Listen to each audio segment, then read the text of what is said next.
चलिए स्टार्ट करते हैं। देखो सबसे पहले मैं बात करता हूं एक्सपेंसेस एंड एक्सपेंडिचर।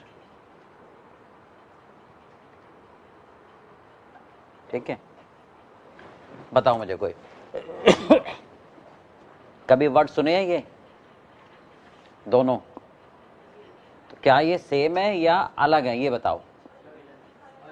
बिल्कुल अलग है। क्या डिफरेंस है ये बताओ।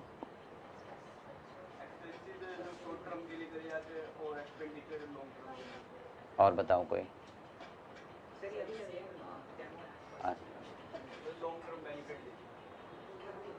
और बताओ कोई। क्या होता है एक्सपेंस? और एक्सपेंस में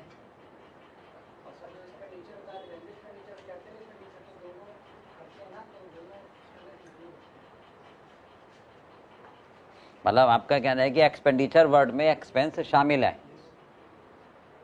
चलो और बताओ कोई। नहीं, चलो मैं बता देता हूँ। छोड़ो, देखो शामिल तो नहीं है, दोनों डिफरेंट वर्ड है। शामिल होता तो सेम हो जाते, अगर शामिल होता तो वो दोनों सेम हो जाते। ये बिल्कुल अलग वर्ड है। ठीक है, राइट। इंग्लिश की लैंग्वेज में बोले तो ये नाउन वर्ड है और ये एडजेक्टिव है। ठीक है, हिंदी में बोले तो ये खर्चा है और ये व्यय है। वैसे देखने में लगता है कि सर खर्चा और व्यय तो बात एक ही होती है, नहीं। जब हम बात करते हैं कि छोटे मोटे खर्चे तो उसको नाम देते हैं हम एक्सपेंस। ठीक है, और जब हम नाम देते हैं बड़ा एक्सपेंडिचर एक, तो उसको नाम देते हैं एक्सपेंडिचर। ठीक है, तो शॉर्ट में आपको ये समझना पड़ेगा, इसे बोलते हैं हम रिवेन्यू नेचर और इसे बोलते हैं हम कैपिटल नेचर। ठीक है, राइट।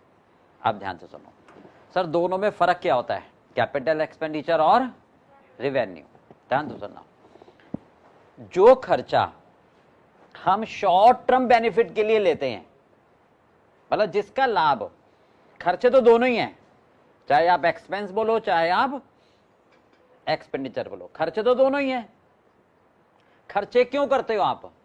पड़ोसी में बांटने के लिए नहीं ना, अपने लिए ना भाई। आप खर्चा करोगे तो उसका लाभ लोगे ना। अब उसका लाभ कितने समय तक मिलेगा ये डिपेंड करता है, समझ गए? तो अगर उसका लाभ बेनिफिट बहुत शॉर्ट टर्म के लिए मिलता है तो वो कहलाता है रेवेन्यू, और उसका बेनिफिट आप लॉन्ग पीरियड ऑफ टाइम उठा सकते हो तो कहलाता है कैपिटल। ये बात समझ आ गई? अब शॉर्ट पीरियड कितना और लॉन्ग पीरियड कितना। ठीक है, तो शॉर्ट पीरियड को डिफाइन करा गया है less than equal to 1 year, यानी अगर 1 साल या 1 साल से कम के लिए आप लाभ लेते हो किसी भी खर्चे का तो वो क्या कहलाएगा? रेवेन्यू। और 1 साल से ज्यादा के लिए कितना, 2 साल 3 साल, नहीं सर कितना भी हो। ठीक है, कुछ कह नहीं सकते, डिपेंड करेगा, 2 भी हो सकता है, 3 भी हो सकता है, 5 भी हो सकता है, 10 भी हो सकता है, लॉन्ग लाइफ भी हो सकता है, तो वो कहलाएगा कैपिटल। समझ में आ गया इतना? फॉर एग्जाम्पल, अच्छा एक बात हमेशा समझना, प्रोफेशनल कोर्स में आप ज्यादा मत पढ़ना। आप समझ रहे हो मैं क्या कहना चाह रहा हूं? सर सब कहते हैं पढ़ो पढ़ो पढ़ो, नहीं, पढ़ने से पास नहीं होते। तो सर फिर क्या खेलने से पास होते हैं? नहीं, बात समझ रहे हो मेरी, मैं क्या कहना चाह रहा हूं? जितना पढ़ो वो लॉजिकली दिमाग में घुसना चाहिए, नहीं तो कोई फायदा नहीं, जितना मर्जी पढ़ते चले जाओ आप, कोई फायदा नहीं है। Are you getting my point? मतलब आप 2 चीजें ध्यान में रखो, आपको पास नहीं होना, आपको रैंक लानी है। ठीक है, पास तो हर बच्चा हो जाता है, आपको पास नहीं होना। आपको प्रोफेशनल डिग्री नहीं लेनी, केवल आपको डायनेमिक सीए बनना है, डायनेमिक कॉस्ट अकाउंटेंट बनना है, तब जाकर कुछ कर पाओगे लाइफ में। खाली डिग्री लेकर कुछ नहीं होने वाला। डिग्री तो मिल ही जाएगी भाई, 1 बार नहीं पास होगे, 2 बार हो जाओगे, 2 बार नहीं होगे, 3 बार हो जाओगे, उसका कोई फायदा नहीं है। अब बात को समझना, ठीक है? तो डायनामिक प्रोफेशनल अकाउंटेंट बनने के लिए कॉन्सेप्चुअल अंडरस्टैंडिंग बहुत जरूरी है। उसके पीछे भागना बस। तो सर कैसे? हर चीज को समझो कि ये क्यों हो रही है, इसके पीछे लॉजिक क्या है। चाहे आप अकाउंट्स पढ़ो, चाहे आप इकोनॉमिक्स पढ़ो, चाहे आप मैथमेटिक्स पढ़ो, फॉर्मूला मत रटो कि ये फॉर्मूला है, इसमें ये चीज डालो, इसको ऐसे करो तो ये हो जाता है। ये नहीं, ये 12th तक तो ठीक था, अब नहीं। यही फर्क है। सिलेबस सारा देखो आगे वही सेम है, चाहे इको का सिलेबस लो, चाहे अकाउंट्स का लो, चाहे मैथ का लो, चाहे लॉ का लो। चलो थोड़ा बहुत नया है आपके लिए, ठीक है, लगभग 12th वाला ही सिलेबस है, पर अप्रोच टोटल डिफरेंट है। उस अप्रोच को ही प्रोफेशनल कहते हैं, समझ गए? तो ये दिमाग में रखना हमेशा, ठीक है, राइट। जिसका बेनिफिट शॉर्ट टर्म लेते हैं वो रेवेन्यू, जिसका लॉन्ग टर्म लेते हैं वो कैपिटल। अब फॉर एग्जांपल हमने एक कार खरीदी, ठीक है, कितना बेनिफिट लोगे कार का? 2 महीने, है ना, लंबे समय तक लोगे, तो कौन सा है ये? कैपिटल। समझ आ रही है बात?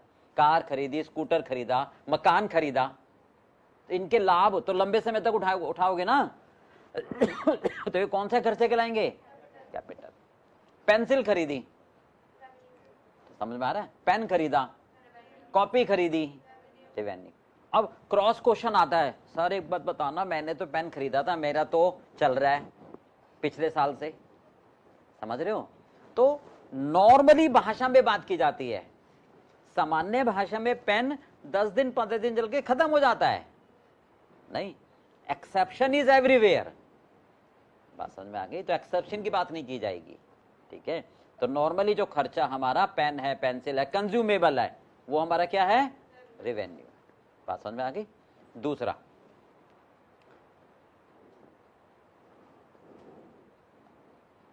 जो खर्चा ऐसा है जिसकी रीसेल वैल्यू है, क्या है? दोबारा बेच सकते हो, समझ गए? तो वो क्या है आपका? कैपिटल। और जिसको बेच नहीं सकते, यानी जो कंज्यूम हो जाएगा, वो क्या है? रेवेन्यू। समझ में आ गई? दोनों बातें समझ में आ गई। दूसरे का एग्जांपल कार खरीदी, बेच सकते हो, लैपटॉप खरीदा, बेच सकते हो, समझ रहे हो? पेन खरीदा, है ना, पेंसिल खरीदी, स्टेशनरी खरीदी, ये नहीं आप बेच पाओगे ना, समझ में आ गई बात?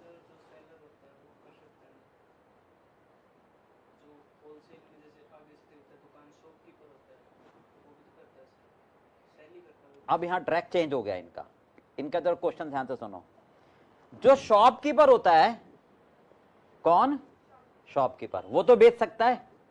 तो जब वो खरीदता है, तो क्या वो यूज के लिए खरीदता है? किसके लिए खरीदता है? तो क्या कहलाया उसके लिए? ना, खर्चे की बात ही नहीं ना, आप समझे ही नहीं। अब मेरी बात को बहुत ध्यान से, लॉजिक आ रहा है। आपको जाना है कृष्णा नगर, समझ रहे हो? आप जा रहे हो ITO, तो क्या पहुंच पाओगे कृष्णा नगर? मीन्स आपको जिस जगह जाना है, ये वो जगह ही नहीं है, नहीं समझ रहे? सबसे पहले हमने हमारा शब्द कहां से शुरू हुआ? एक्सपेंडिचर। कहां से शुरू हुआ? एक्सपेंस, है ना। तो शॉपकीपर के लिए सामान खरीदना क्या खर्चा है? तो खर्चा ही नहीं है ना। जब खर्चा ही नहीं है तो रेवेन्यू और कैपिटल की बात ही नहीं आएगी। Are you getting? उसने क्यों खरीदा? बेचने के लिए, तो उसके लिए गुड्स है, उसके लिए क्या है? गुड्स है। तो जो भी ट्रांजैक्शन खर्चा नहीं है, समझ गए, तो नेचर की बात तो आती ही नहीं है ना, उसके लिए तो गुड्स हो गया ना। Is that clear? तो जब कोई शॉपकीपर गुड्स खरीद रहा है, गुड्स की डेफिनेशन क्या है? नहीं, फिर गलत जा रहे हो। मैंने कहा ना, लॉजिक कम पढ़ो, जो शब्द एक बार आ जाए उसकी गहराई तक जाओ, समझ गए बात? गुड्स का मीनिंग है which is to be purchase for resale. अब यहां देखा आगे के लिए गुड्स किसे कहते हैं? Which is to be purchase for resale, क्योंकि पहले भी तो बिक रहा ना, इसलिए रीसेल। ध्यान रखना एक बात, प्रोफेशनल कोर्स में आप जो भी लिखोगे एक एक वर्ड एग्जामिनर उसको सोने की तरह नापेगा। जरा सी गलती 6 महीने ले जाएगी। समझ रहे हो? आप कहोगे सर मैंने तो सारा ठीक करा है। अब मैं आपको बताता हूं। आपने कहा goods is to, goods means the item which is to be purchase for sale. गलत है ये लाइन, आप नहीं समझे, गलत है ये लाइन। क्या गलती है सर इसमें? रीसेल, दोबारा बेचने के लिए, क्योंकि पहले वाले ने भी बेचा ना। भाई शॉपकीपर ने पेन खरीदा, पेंसिल खरीदी, स्टेशनरी खरीदी, है ना, तो जिसने बेची उसके लिए तो सेल हो गई। हम दोबारा बेच रहे हैं ना, किसको बेच रहे हैं? यूजर को, आपको, आप स्टूडेंट हो, कंज्यूमर को। अब कंज्यूमर उसको बेचेगा नहीं, इसके लिए वो खर्चा है। अब बात समझ में आ गई? बिल्कुल गहराई तक जाना पड़ेगा। देखो बेटा, ऊपर ऊपर से पढ़ने का कोई फायदा नहीं है, देयर इज नो यूज। समझ में आ गई बात मेरी? ठीक है, समुद्र मंथन करना पड़ेगा तभी अमृत मिलेगा। ठीक है, क्लियर हो गया भाई? इनकी क्वेरी क्लियर हो गई? अब तो पहला मैंने क्या, अब कम टू द पॉइंट। कोई भी देखो, सबसे पहले तो दिमाग में कुछ भी आए, उल्टा सीधा टेढ़ा मेढ़ा, ये मत पूछना, सोचना कि सर से मैं सिली क्वेश्चन पूछ रहा हूं। पूछोगे तभी ज्ञान बढ़ेगा, नहीं तो नहीं बढ़ने वाला। तो कोई शर्माने की जरूरत नहीं है, जैसा भी क्वेश्चन दिमाग में आए, ठीक है, आप उसको बाहर निकालो, क्योंकि उससे कॉन्सेप्ट क्लियर होगा। अब जैसे इन्होंने पूछा था, कॉन्सेप्ट क्लियर हो गया ना आपको गुड्स का, ऐसे ही। चलो, पहला मैंने क्या डिफरेंस बताया था? शॉर्ट टर्म और लॉन्ग टर्म बेनिफिट। ठीक है, दूसरा रीसेल वर्सेस कंज्यूम। जो बेचने के लिए खरीदते हैं वो कैपिटल, और जो यूज के लिए खरीदते हैं वो रेवेन्यू। ये बात समझ में आ गई? तीसरा, जब भी कोई खर्चा ऐसा करते हैं, जब भी कोई खर्चा ऐसा करते हैं जिससे मेरी कैपेसिटी बढ़े या फिर एफिशिएंसी बढ़े, समझ में आ गई, तो वो क्या कहलाता है? कैपिटल। अब दो शब्द आए, कौन कौन से आए? कौन कौन से शब्द आए? दो नए, एफिशिएंसी और कैपेसिटी। सुनिए, शब्दों का मतलब पता है? देखो, जब भी आप लाइन लिखो ना, you have to understand the meaning of every word, तभी डायनेमिक बनोगे। कंपनी में जाके काम करना है तो बहुत सारे चैलेंजेस आएंगे। ठीक है, क्या डिफरेंस है बताओ कैपेसिटी और एफिशिएंसी में? दोबारा बोल, थोड़ा जोर से बोल, मतलब एनर्जी होनी चाहिए यार।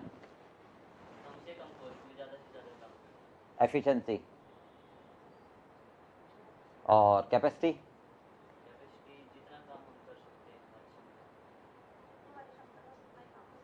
कैपेसिटी को तो हिंदी में क्षमता कह दिया, बात तो एक ही है, लैंग्वेज तो डिफरेंट हुई, है ना। एक्सप्लोर करना पड़ेगा आपको ना। और कोई जो दिमाग में आ रहा है बोलो ना। वैल्यू बढ़ना नहीं, वैल्यू तो दोनों से बढ़ेगी। चलो मैं समझाता हूँ, कोई दिक्कत नहीं है, काफी हद तक इन्होंने ठीक तो बताया था, उसको और एक्सप्लोर करते हैं। जब कोई खर्चा ऐसा करते हो, ठीक है, जिससे आप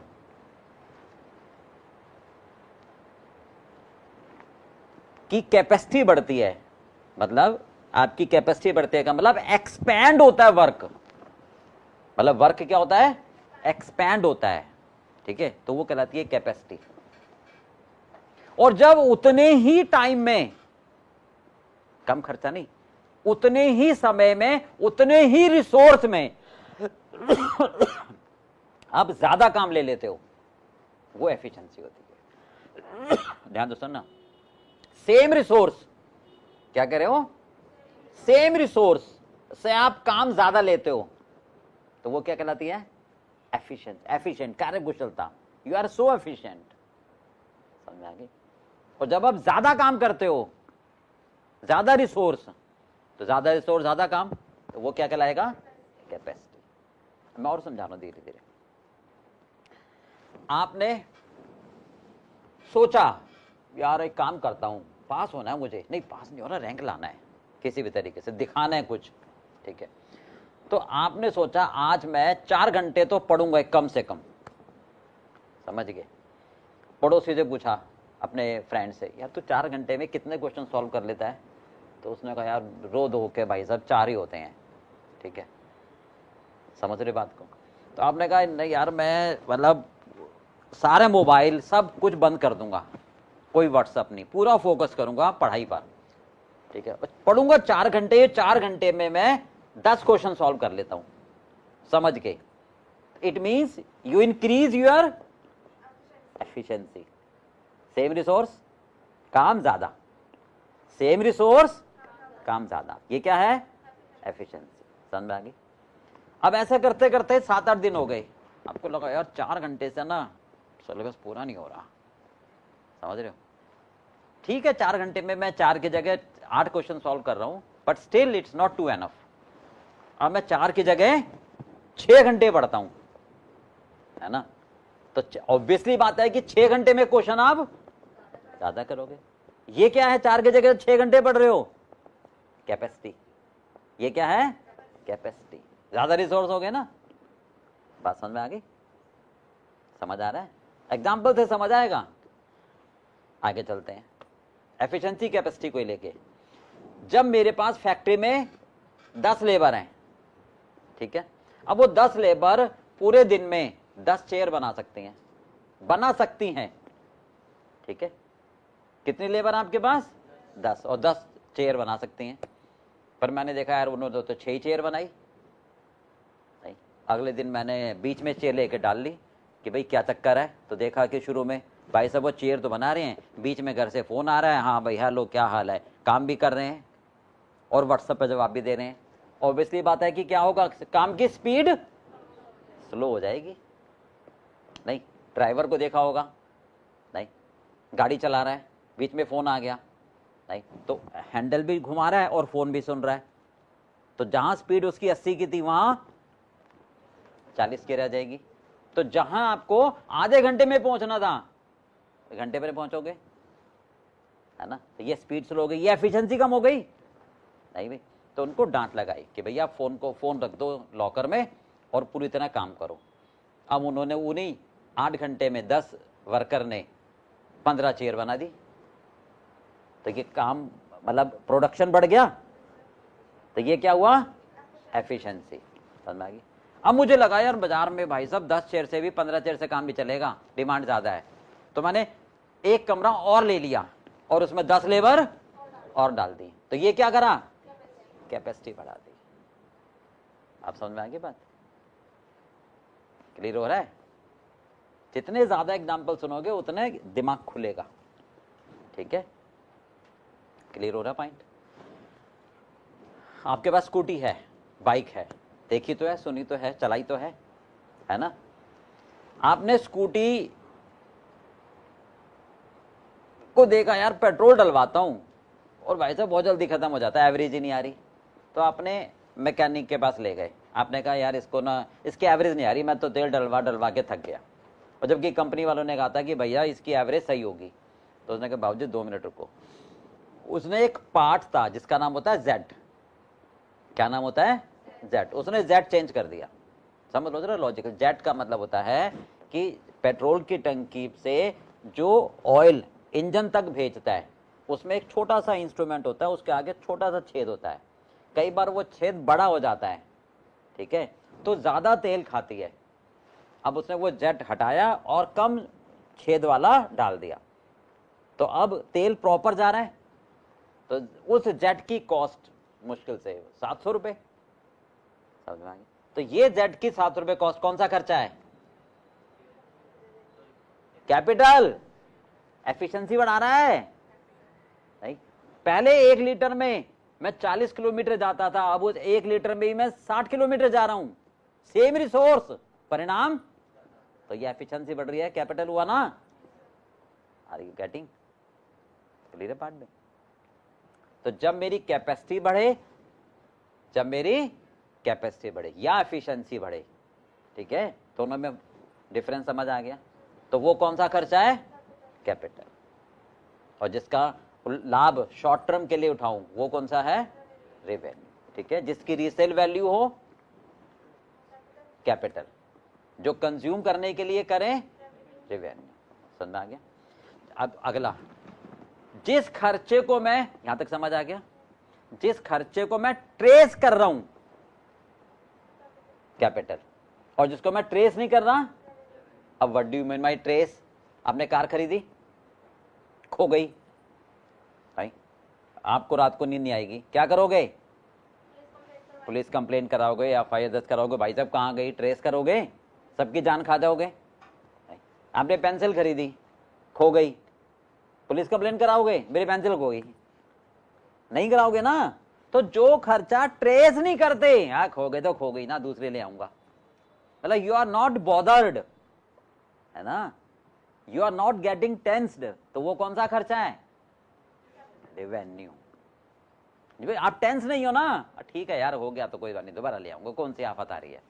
पर ये बात आप कार के लिए नहीं करोगे, है ना, बाइक के लिए नहीं करोगे, परेशान हो जाओगे, तो ट्रेस करोगे ना।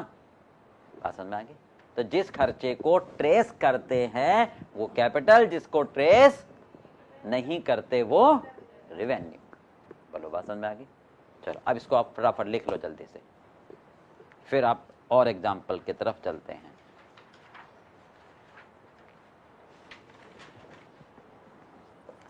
लिखिए जल्दी से, capital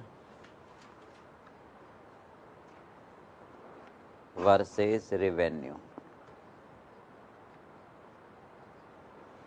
first, benefit of which can be derived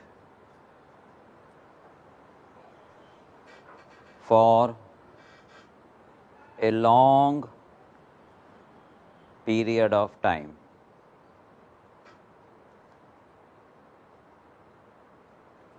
ठीक है, जिसका लाभ लंबे समय के लिए ले सकते हो। लॉन्ग पीरियड का मतलब date is more than 1 year. ठीक है,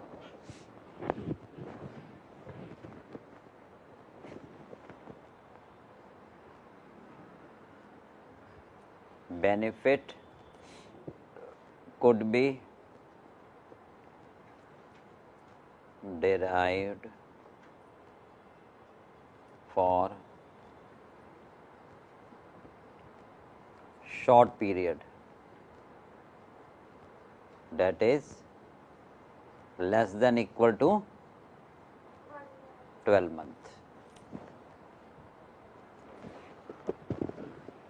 which can be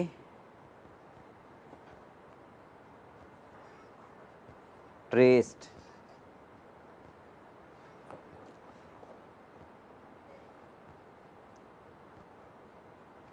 which should not be traced। Trace का मतलब समझ आ गया ना? हम देखते हैं अगर खो जाए तो परवाह करते हैं, कहाँ गया, इसकी परवाह नहीं करते। ठीक है,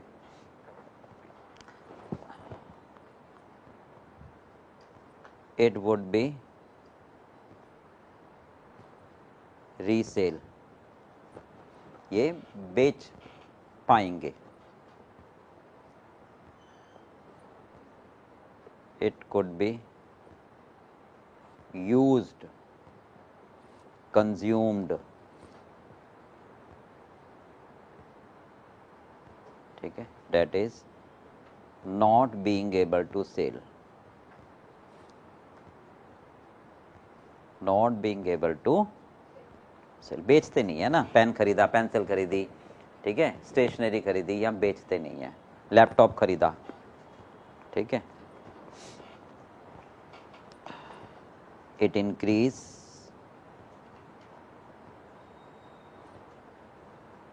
द कैपेसिटी ऑब्लिक एफिशिएंसी। ठीक है, इसमें ऐसा कुछ नहीं होता, no change in efficiency and capacity, इसमें कोई चेंज नहीं होता। जितनी है उतनी रहेगी भाई साहब। कैपेसिटी का मतलब सेम रिसोर्स बेनिफिट ज्यादा, वो एफिशिएंसी। और कैपेसिटी का मतलब मोर रिसोर्स मोर रिजल्ट। मैं अलग से लिख लो, कैपेसिटी का मतलब high resource high result. Efficiency का मतलब सेम रिसोर्स हाई रिजल्ट। ठीक है, मतलब उन्हीं रिसोर्स को पूरी तरह यूटिलाइज करो। नींबू डलवा दे जरा, बनवा दे, नींबू डलवा दे।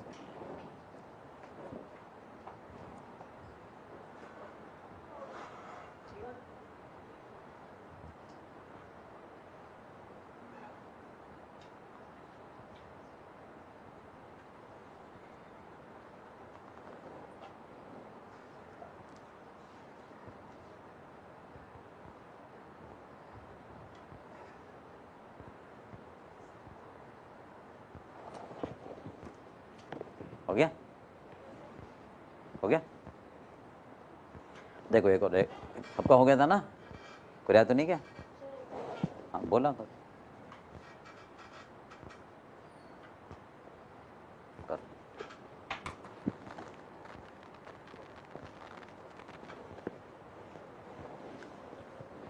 हमेशा ध्यान रखना क्वालिटेटिव पढ़ना, ठीक है।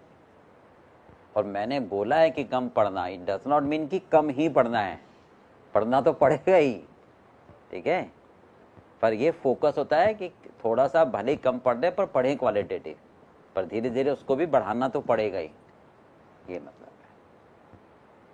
और रिसोर्स सिर्फ अपने स्टडी मटेरियल को बनाना, जो ICIC मिला उसे बाहर पेपर नहीं आता, ठीक है। वो सारा घोट डालो। मैक्सिमम के तो अप टू 10 का ही है, सारा दिन पढ़ते रहो। और मतलब जितना पढ़ सकते हो, कोई लिमिट नहीं है ऐसी। पर ये ध्यान रखो कि पढ़ने के लिए ना प्लानिंग मत करना। सब कहते हैं प्लानिंग करो, प्लानिंग कभी मत करो, यही सबसे बड़ी प्लानिंग है। क्यों? पढ़ाई के लिए कभी भी आप प्लान करोगे ना, वो कामयाब नहीं होती है, हैं? मतलब आप बस पढ़ लो जब आपका मन करे, ठीक है। जब मन नहीं करे, क्योंकि वो जब मन नहीं करेगा तो घुसेगा नहीं दिमाग में। ये भाई जैसे आप देखो ना, रिवर होती है, नदी, तो जब वो बहती है तो उसका कोई रास्ता नहीं बनाता ना, वो अपना रास्ता खुद बनाती है। पहले से कोई किसान यहाँ से बहेगी, यहाँ से बहेगी, ऐसा नहीं होता। ऐसे ही उसमें वेलोसिटी होती है, तो जब आपके अंदर वेग होगा तो रास्ता अपने आप निकलेगा कि मुझे ये पढ़ना है, मुझे ये पढ़ना है, मुझे ये पढ़ना है। पैशन क्रिएट करो, मतलब सेल्फ मोटिवेटेड रहो हमेशा कि मुझे कुछ करके दिखाना है। अपने आप को टाइम बांधोगे ना तो प्रेशर कुकर की सीटी बजेगी, वो मत बजने दो, प्रेशर मत रखो, ये मतलब है कहने का, ठीक है। हो गया? चलिए अब एक एग्जांपल समझो जरा। देखो मान लो मैंने एक लैपटॉप खरीदा, ध्यान तो सुन के जरा बताना, ठीक है। सपोज मैंने 1 लाख रुपए का लैपटॉप खरीदा, कौन सा खर्चा है ये? कैपिटल। अब इस लैपटॉप में ना ऑलरेडी 4 GB की रैम थी, स्टोरेज कम है, तो मुझे लगा स्टोरेज कम है, तो मैंने शॉपकीपर से 2 GB की रैम और बढ़वा ली, ठीक है। तो मैंने उसको मात्र 2000 रुपये दे दिए, 2500 रुपये ले लिए, जो भी अमाउंट लिया, 2000, 2500, 3000, ठीक है। ये 2-2500 का जो खर्चा होगा, ये कौन सा है? क्यों? रीजन भी बताना है। क्योंकि कैपेसिटी इंक्रीज कर रहा है, क्योंकि वो कैपेसिटी बढ़ा रहा है। बोलो क्लियर है? तो जो खर्चा कैपेसिटी बढ़ाए वो मेरा कौन सा होता है? कैपिटल, ठीक है। अब एक डिफरेंस और लिख लो, कैपिटल एक्सपेंडिचर हमारा नॉन रेकरिंग होता है, बार बार नहीं होता, और रेवेन्यू रेकरिंग होता है।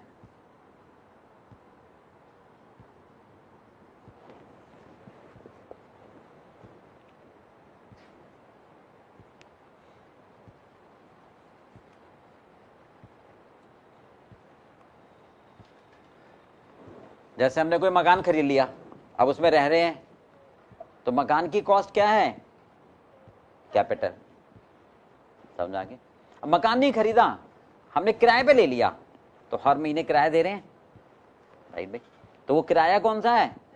रेवेन्यू। बार बार दे रहे हैं ना, तो किराए का बेनिफिट तो एक महीने उठा लोगे, अगले महीने फिर किराया दोगे, तो रेकरिंग हो गया।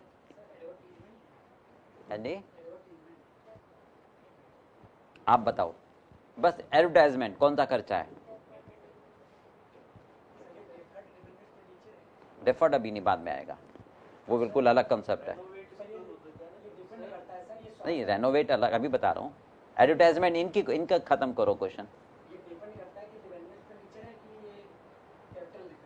ये क्वेश्चन है ये तो, हाँ बताओ। चलो मैं समझा देता हूँ। देखो क्वेश्चन क्या आया? एडवर्टाइजमेंट। तो जब आपके पास कोई स्टेटमेंट आएगी ना, तो वो आपको पढ़ना पड़ेगा कि वो क्या है। अगर एडवर्टाइजमेंट टीवी पर दिया गया है ब्रांड एम्बेसडर के साथ में, ठीक है, समझ में आ रहा है? या अखबार में लीफलेट डाले हैं, समझ गए? या दीवार पर पोस्टर चिपकाए हैं, समझ रहे हो बात को? नहीं, ठीक है। तो कौन सा एडवर्टाइजमेंट है? या एक मतलब मेन सिटी के चौक पर होर्डिंग लगा दी बहुत बड़ी, समझ गए? तो देखना पड़ेगा कौन सा एडवर्टाइजमेंट है। अगर होर्डिंग लगवा दी, टीवी में ऐड दिया है, तो वो कौन सा है? कैपिटल, क्योंकि उसका बेनिफिट लंबे समय तक होगा, है ना? एक बार टीवी में देख लेता है तो वो दिमाग में छाप छोड़ देता है, ठीक है। पर अगर अखबार में लीफलेट आता है तो वो तो बस देखा और फेंक दिया, वो रेवेन्यू कहलाता है। दोनों एडवर्टाइजमेंट है। बोलो बात समझ में आ गई? क्लियर है बात में? राइट, चले आगे। घर के, हाँ कौन सा?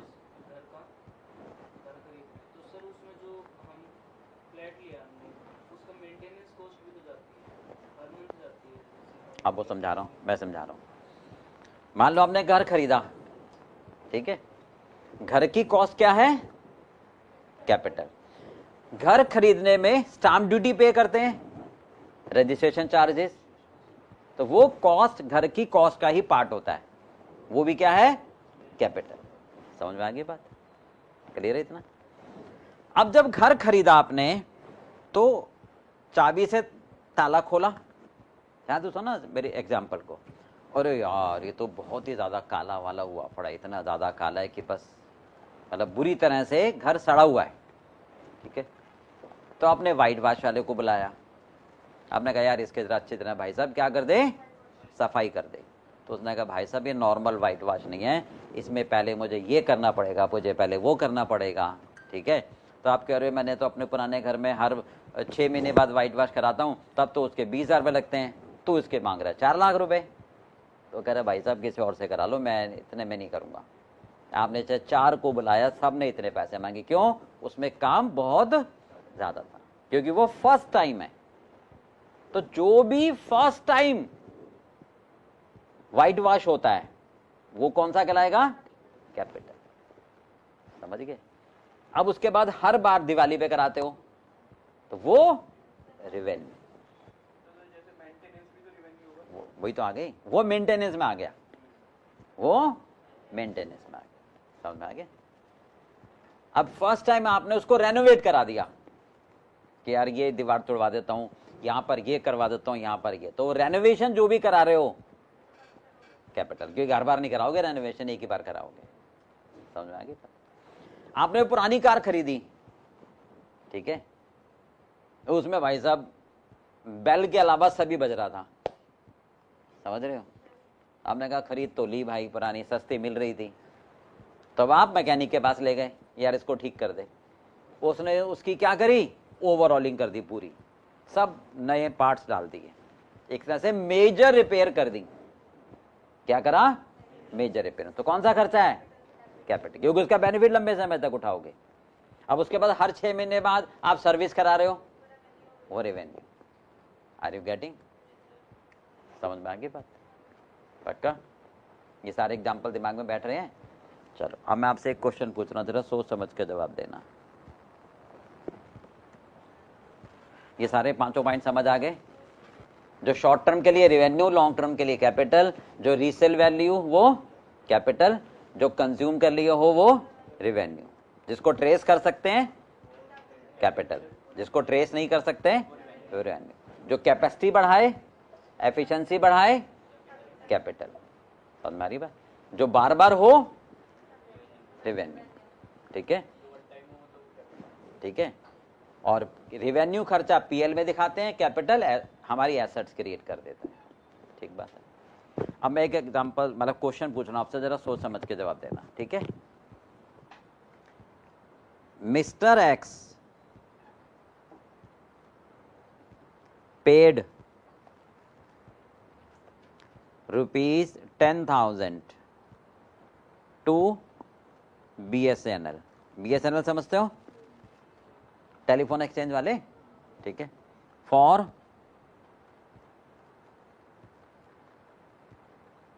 इंस्टॉलेशन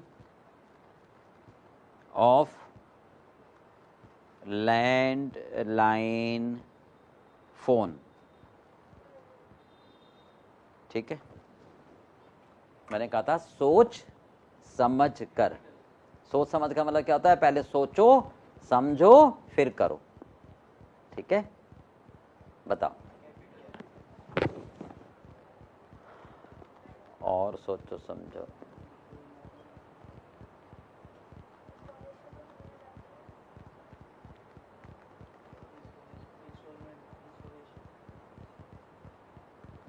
इंस्टॉलमेंट नहीं, इंस्टॉलेशन है। और सोचो।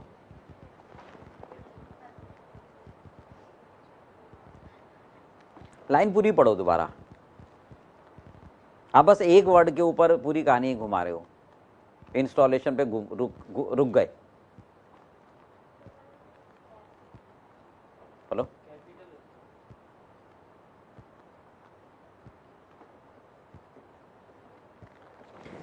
देखो क्या है, प्रोफेशनल कोर्स में ना कॉन्सेप्ट क्लैरिटी एक पार्ट है, व्यवहारिक ज्ञान दूसरा पार्ट है।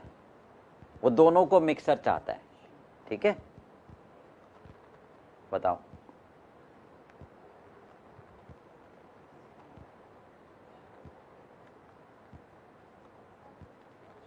चलो मैं बताता हूं। पहली बात तो ये ध्यान रखना, छोड़ो अब। जब भी हम कभी भी, ये व्यवहारिक ज्ञान की बात है, इसका कॉन्सेप्ट से कोई लेना देना नहीं है। BSNL को पैसे देते हैं, ठीक है? सोलर पावर को देते हैं। सोलर पावर समझ गए? है ना, जो घर छत के ऊपर लगा देते हैं बिजली के लिए। ठीक है? IGL को देते हैं। IGL समझ गए? गैस जो पाइपलाइन आती है। ठीक है? इस तरह की कोई भी अथॉरिटी है, ठीक है, इनको जब आप पैसे देते हो कनेक्शन के लिए, या आप इनको BSES को देते हो, BSES समझते हो ना, बिजली विभाग, इनमें से किसी को भी पैसे देते हो, कभी कनेक्शन लगा दो, तो वो पैसा जो इंस्टॉलेशन के लिए दिया जाता है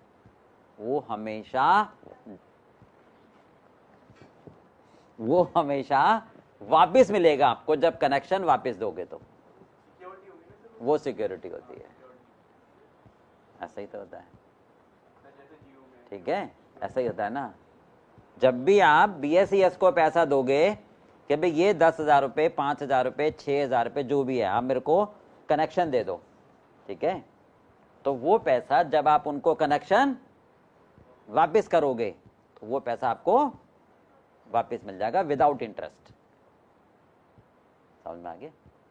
आप देखना कभी भी घर में जाके, जो BSNL का, BSES का आपके पास बिजली का बिल आया होगा, ठीक है, देखा ना बिजली का बिल घर का, देखना दोबारा जाके, उसमें साइड में लिखा होगा 5,275 रुपये सिक्योरिटी डिपॉजिट, समझ गए, फर्स्ट टाइम जो आपने दिए थे, ठीक है, इंस्टॉलेशन के लिए। किसके लिए? इंस्टॉलेशन के लिए। तो वो पैसा सिक्योरिटी होती है, वो आपकी अमानत है। समझ में आ गई? सोलर पावर में भी तो सिक्योरिटी दी जाती है, जो आपको इंस्ट्रूमेंट नहीं देते छत पे लगाने के लिए, पैनल।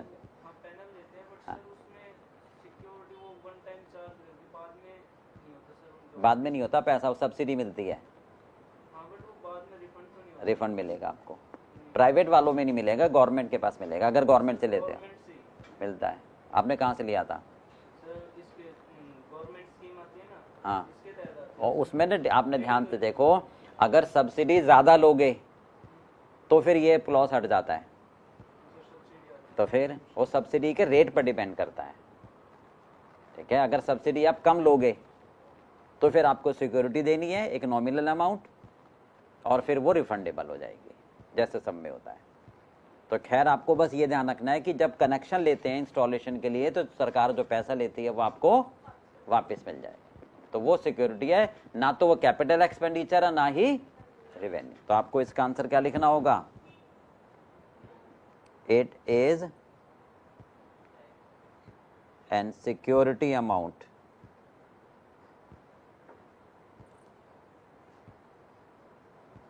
ठीक है, which would be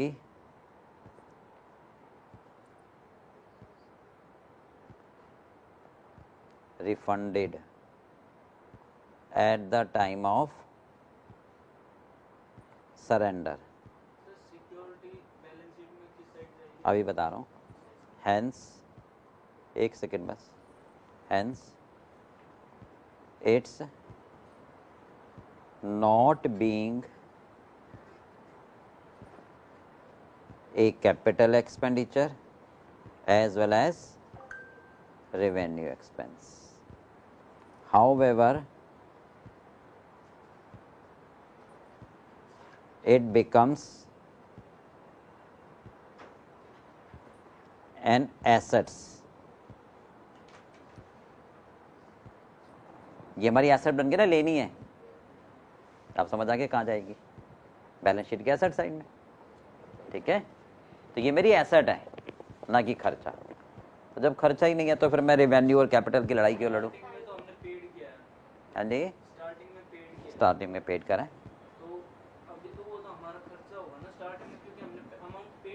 तो जब आप स्कूटी खरीदते हो तो अमाउंट पे तो करते हो, जब आप घर खरीदते हो तो अमाउंट पे तो करते हो, फ्री में तो कुछ नहीं मिलेगा, अमाउंट तो पे करना ही पड़ेगा ना, नहीं? पर जब वापस करोगे तो वापस मिल जाएगा, तब तक के लिए आपकी अमानत वहाँ रखी है, पर ब्याज नहीं मिलेगा इस पर।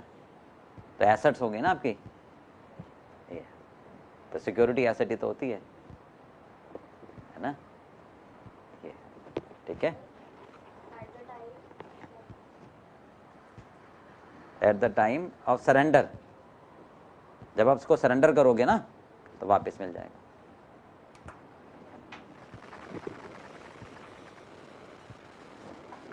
यहाँ तक समझ आ गया सबको? चलो अब एक बार फटाफट आ जाओ क्वेश्चन पे जरा।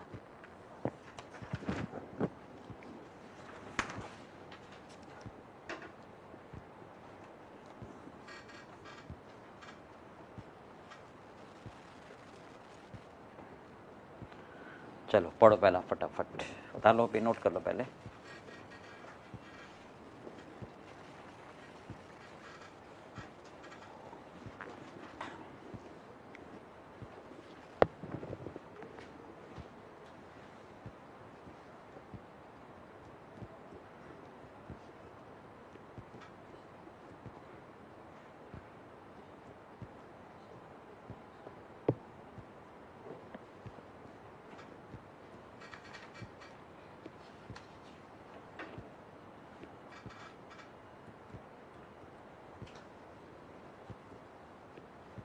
चलिए फर्स्ट पढ़ो जरा।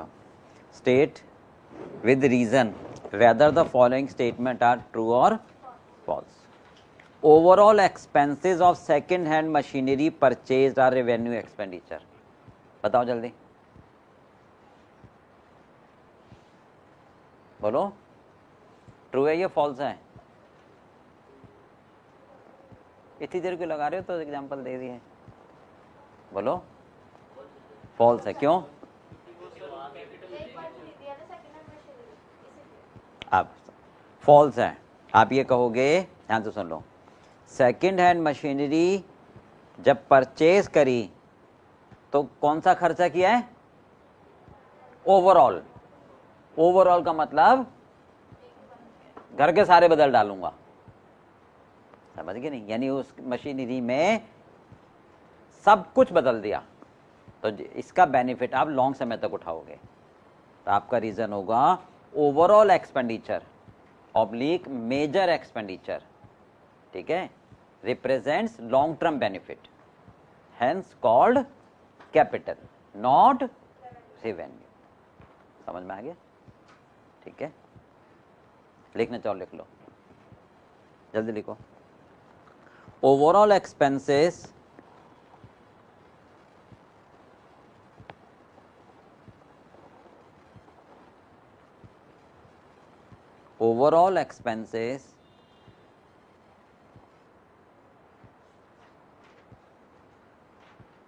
provide long term benefit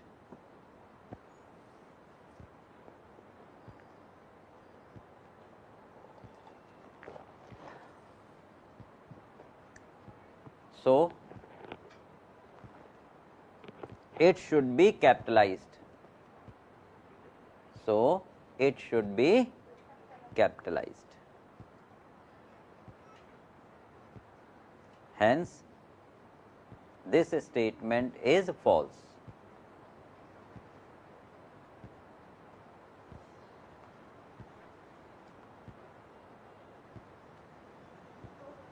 चलो सेकंड पढ़ो।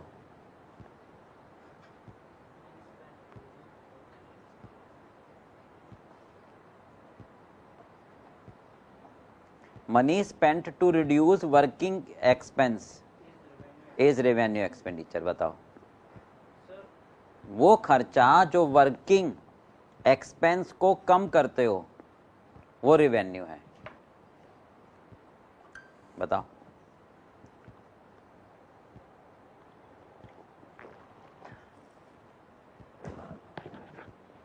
दिमाग में तो एग्जाम्पल लाओ पहले ही, कौन सा खर्चा होगा जो वर्किंग एक्सपेंस को कम करेगा?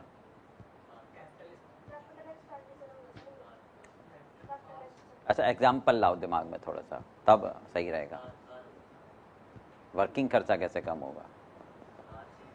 जैसे आपने चेयर वाला एग्जांपल बताया था ना, उसमें से। कौन सा? जब आपने चेयर वाला एग्जांपल बताया था। चलो मैं आपको सिंपल भाषा में समझाता हूँ, दिमाग में रहेगा। वर्किंग एक्सपेंस, ठीक है, वर्किंग का मतलब जो हम खर्च कर रहे हैं, वर्क कर रहे हैं, वो कम कर रहा है खर्चा, उसकी जगह एक और खर्चा कर रहे हो। बात समझ गए नहीं? आप कुछ वर्किंग एक्सपेंस कर रहे हो, वो कम हो रहा है, तो उसके कम होने के बजाय एक और खर्चा कर रहे हो, तभी तो वो कम हो रहा है। Are you getting? इसका मतलब हुआ आप कोई काम मैनुअल कर रहे हो, है ना, और आपने मैनुअल काम रोक कर क्या करा? मैकेनिज्म कर दिया, ऑटो बोर्ड पर ले आए उसको, ऑटोमेटिक। समझ में आ गई बात? जैसे सिंपल सी बात है, घर में हम पहले कपड़े हाथ से धोते थे, अब वॉशिंग मशीन आ गई, तो वर्किंग का कम हो गया ना। समझ में आ गई?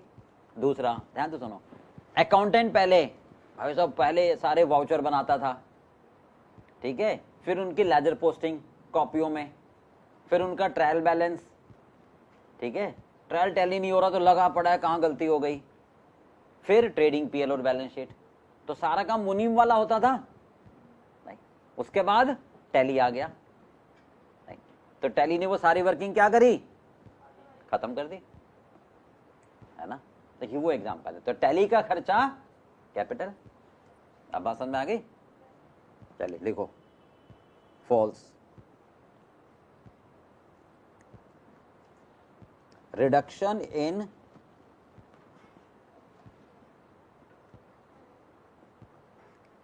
Working expense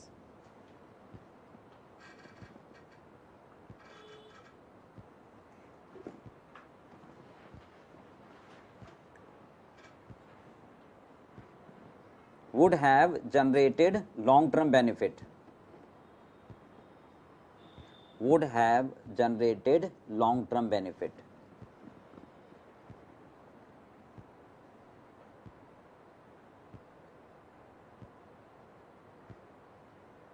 Hence called capital.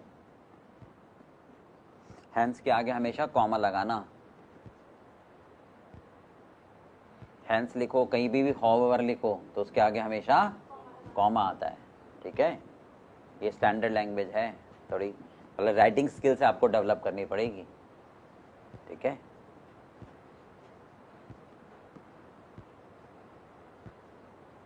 कॉमे का मतलब तो पता है ना क्या होता है, क्या बताओ, कॉमा क्यों लगाते हैं? सर जैसे दो लाइन पे एक में कंबाइन करना होता है तो बीच में कॉमा लगा देते हैं. क्यों लगाते हैं?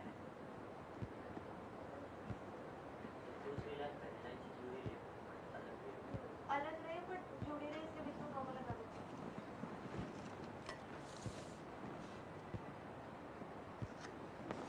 कॉमे का मतलब होता है कि जब आप एक लाइन लिख रहे हो तो जहां कॉमा लगा दिया वहां रुको, वहां तक समझो, कॉन्टिन्यूएशन में मत पढ़ो.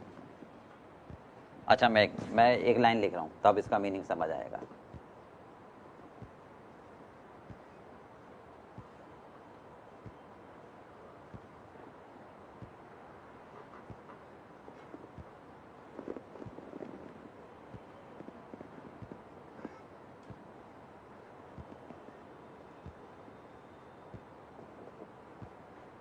ठीक है,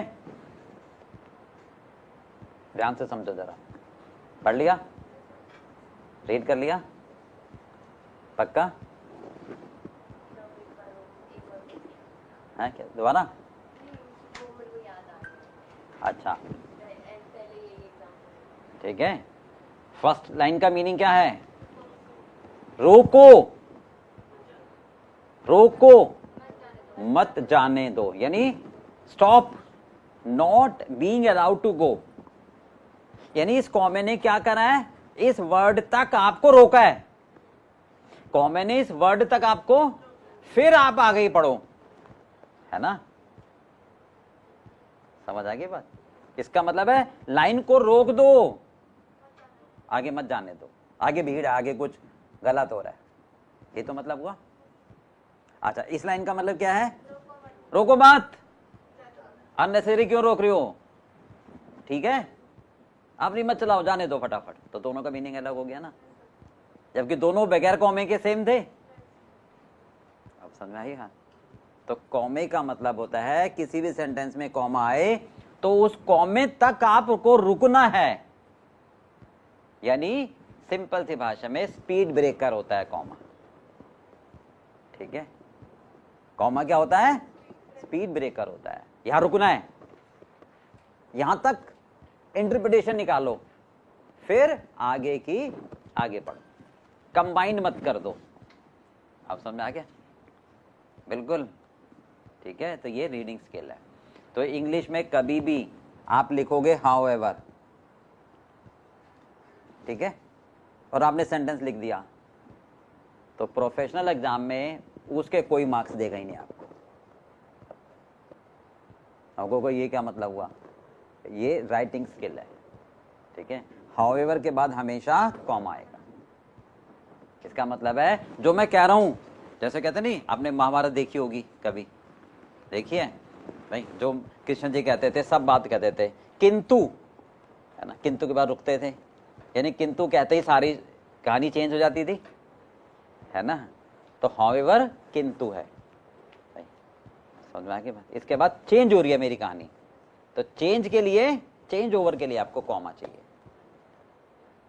कॉमे की महत्वता समझ में आ गई? ठीक है. चलो तीसरा पढ़ो फटाफट जल्दी. Legal fees to acquire property is capital expenditure. मतलब आपने मकान खरीदा, उसके लिए स्टाम्प ड्यूटी दी, वो तो मकान की कॉस्ट का पार्ट है। कौन सा खर्चा है? ट्रू है, देखो ट्रू, देखो जल्दी, ट्रू। रीजन, लीगल एक्सपेंस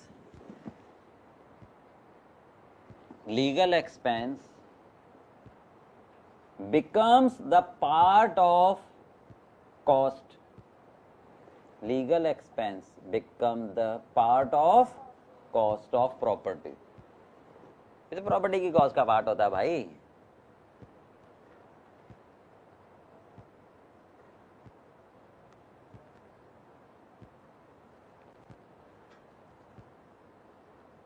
चलिए चौथा पढ़ो। समझ आ रहा है ये सारा बिल्कुल तरीके से? ठीक है। अकाउंट के साथ साथ में आपको इंग्लिश की राइटिंग स्किल्स डेवलप करनी पड़ेंगी, वो मैं धीरे धीरे समझाता रहूँगा। तो ये इकोनॉमिक्स में, लॉ में, सब जगह काम आएगी, मैथ में काम नहीं आएगी राइटिंग स्किल्स। ठीक है। मैथ पे तो सिर्फ फॉर्मूले आपको लॉजिकली समझने होंगे, रट्टा नहीं मारना। ठीक है। तो मैथ में भी आप टीचर से समझना, ये बताओ ये फॉर्मूला कैसे बना, तब समझ में आएगा थोड़ा बहुत कि हाँ भाई ये कहानी है। क्योंकि फार्मूला के ऊपर से तो टपकेगा नहीं, किसी ने तो जनरेट किया ही होगा ना। तो कैसे जनरेट करा, वो उसके दिमाग में क्या आई, वो आपके दिमाग में आनी चाहिए ना।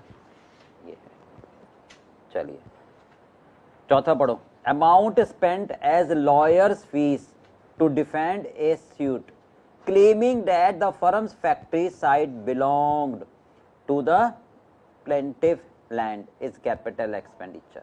लाइन समझ आ गई क्या कह रहा है? इसलिए मैं समझा देता हूं। मैंने ये प्लॉट खरीदा, राम ने क्या करा, राम ने ये प्लॉट खरीदा, ठीक है, छोड़ दिया, भाई साहब देखने नहीं गया। मीनवाइल मिस्टर सोहनलाल, इसने इस पर क्या करा, कब्जा कर लिया। ठीक है। और हम देखने गए तो सोहनलाल को, भाई साहब मेरा प्लॉट है, इस पर से हटाओ, मुझे बनानी थी प्रॉपर्टी, आप कौन हो, पेपर तो मेरे नाम है। तो सोहनलाल ने कहा जो करना कर ले। तो हम लड़ तो सकते नहीं थे भैया, हम तो शरीफ आदमी हैं। हम किसके पास गए? वकील के पास, कि भैया कोर्ट में केस लड़, जो पैसे लेने हैं मेरे से ले, तो उसको फीस दे रहे हो। समझ आ गई? अब एक बार लाइन पढ़ो क्या कहता है। Amount spent as lawyers fees to defend a suit, lawyer के फीस, चार्जेस दिए कि भैया मेरा एक केस है, सूट किया मैंने, वो डिफेंड कर, क्लेमिंग, मैं क्लेम कर रहा हूं कि जो मेरी फैक्ट्री साइट है, ठीक है, वो मेरी है, इस बात के लिए किसी और ने कब्जा कर रखा है। Is capital expenditure. हाँ जी, रीजन बताओ।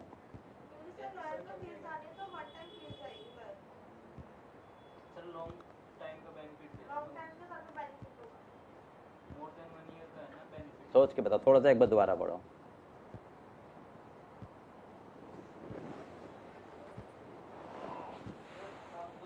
चलो पढ़, नहीं मुझे कुछ नहीं लगता। लॉयर को तो पैसे देंगे कोर्ट में, जहाँ एडवोकेट लॉयर तो होता है।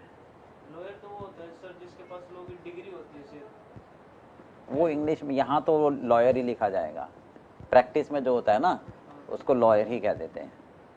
वो यहाँ सेंस वही है, यहाँ सेंस वही आ रही है। मतलब एक बात और दिमाग में रखना कि you should not challenge the examination language, but examiner has the challenge to your language. समझ गए? मतलब हम तो उसकी लैंग्वेज को चैलेंज नहीं कर पाएंगे, वो जो कह रहे हैं भैया माई बाप है समझ लो, वो ठीक है, पर वो हमारी गलती निकाल सकता है पूरी, हम नहीं गलत कर सकते। ठीक है, ये ध्यान रखना। अब एक बार दोबारा पढ़ के बताओ, जल्दी बताओ।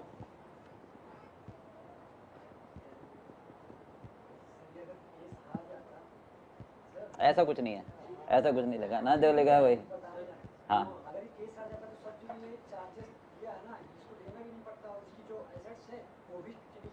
बिल्कुल ठीक, उसी के लिए तो केस लड़ रहे हैं। सोच के बताओ भाई। कैपिटल है ये रेवेन्यू, ये तो बताना है। कैपिटल होगा। अच्छा, आपने जो लाइन बोली थी दोबारा बोलो, रीजन आपने कुछ बोला था शुरू, कैपिटल क्यों है ये बोला था ना। वन टाइम बोला था। हाँ, मैंने बोला था कि वन टाइम का खर्चा होगा ये, क्योंकि वन टाइम ही लॉयर को फीस जानी है। अब ध्यान से सुनो, मैंने क्या कहा था, व्यवहारिक लैंग्वेज, ठीक है, व्यवहारिक ज्ञान जरूरी है पूरे संसार में। ध्यान से सुनना, इंडिया में नहीं, पूरे संसार में आज तक कोई लॉयर ऐसा पैदा नहीं हुआ जो एक बार फीस लेके केस जिता दे। Exception is Ram Jethmalani. समझ में आ गई बात, वो वही था बस एक आदमी, राम जेठमलानी थे ना, मतलब पर वो थे तो सही, मतलब वो एक बार में फीस लेते थे और केस जिता देते थे। कोई ऐसा लॉयर पैदा नहीं हुआ जो एक बार में फीस लेकर क्या करता लॉयर, पहली बार फीस ली, फाइल बनाई, दूसरी बार फीस ली, कोर्ट की डेट ली, तीसरी बार फीस ली, फिर डेट ली, तो वो डेट पर डेट घुमाता चला जाता है। उसे पता है कि भाई साहब मैं एक बार में जिता दूंगा तो मेरा तो क्लाइंट ही गया, मैं अपने खर्चे, ऑफिस के खर्चे कहाँ से निकालूंगा। समझ में आ गई। तो ये एक जनरल थॉट होता है। तो ये कौन सा खर्चा हुआ, रैकरिंग, बार बार होगा। काश ऐसा होता, ये लिखा हुआ होता कि हमने डील कर ली, भैया मेरे पास टाइम नहीं है, तू एक बार के पैसे बोल, ठीक है, तब वो बन जाता कैपिटल, ठीक है। अगर साइलेंट है इसका मतलब वो रैकरिंग है, क्योंकि लॉयर का नेचर ही ऐसा है, ठीक है। चलिए लिख लो आंसर जल्दी से, फॉल्स। देखिए, legal expenses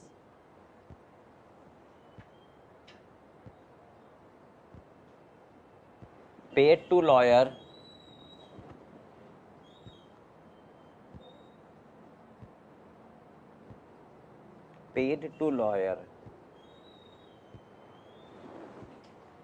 becomes a recurring nature। ये वर्ड है main, recurring nature, nature recurring का है, hence called revenue expenditure।